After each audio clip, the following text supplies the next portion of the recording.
All right, guys, I've got a great drill for you today. And here's a common thing that players struggle with. When should I dink? When should I attack? What creates that opportunity? So remember, first, most importantly, the entire reason we dink is to set up an attackable ball. So what we want to touch base on is zones and height. Okay? So break it down like this from a height perspective. Your knees to your feet, that's what we call your red light zone. Your knees to your chest, that's yellow. Chest and higher is green. So what I really want to create out of a lower ball that's maybe low yellow to red, my follow through of that shot is going to bring my paddle up into high yellow to green. Now what that signal is, what gives me the ability to turn it into an attack is that high point of contact. If I can make contact in that yellow to green zone, now I can attack, I can get around the ball or on top of the ball. And what's important, what gives you that follow through. Following through on every single shot, what creates the opportunity to get to a higher point of contact, okay? So I've got my drill partner here, and we're gonna do a very simple exercise. I love this one so much. She's got 3 balls, okay? And I'm telling you, when you're practicing at home with your friends or your drill partners, do just what she's gonna do. She's grabbing 3 separate balls. She's not trying to feed it with her paddle.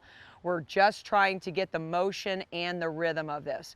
So what we're gonna do is she's gonna feed me a ball where I'm gonna take it in my low yellow, maybe red. And as I'm following through, especially on my second shot, I'm really trying to finish, okay? Now when I finish, look where I'm at. I wanna be above the net, okay? If I finish above the net, my chances of making contact above the net, they go way up. So once I see that, I'm not gonna hit and then come back. That's gonna make it more difficult for me to get on top of that second shot, okay? So as I finish, I'm gonna really try to stretch, leave my paddle out and adjust to the ball and now get on top and attack that third ball. So 2 dinks and an attack.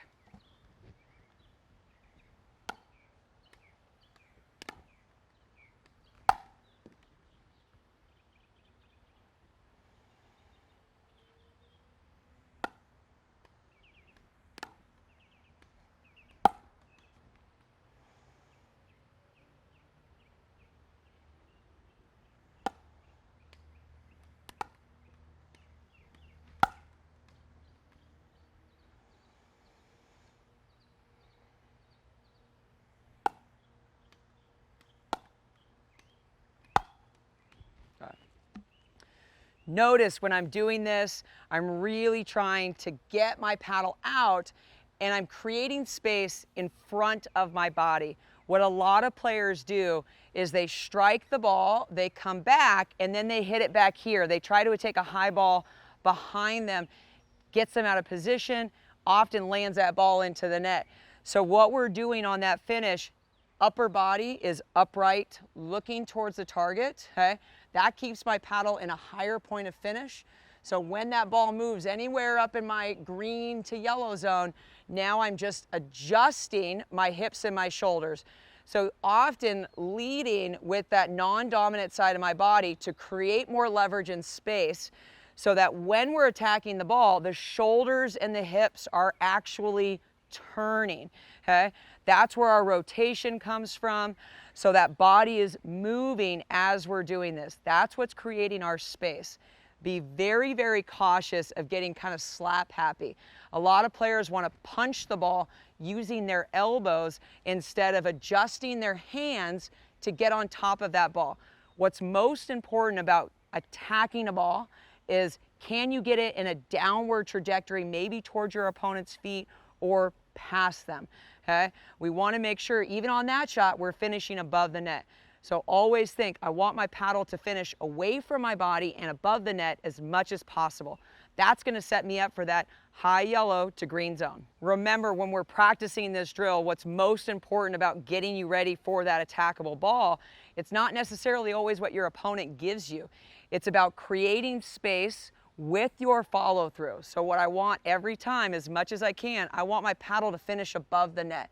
Now my paddle is closer to that green or yellow zone. I can't always rely on my opponent to pop a ball up that makes an attack. I want to create that attack with creating space and height with my body and my paddle, and I want to look at trying to get that ball down as much as I can and probably into that open space. Okay? So I don't want to pop up on the ball. I really want to just get on top of it. Think if I were going to spike a ball with my hand, my fingertips kind of come up or around that shot. So I'm extending out. I don't want to be looking at a position like this that's going to cause some issues in my wrist or my elbow. I want my shoulders and my paddle to create that downward trajectory from that high zone.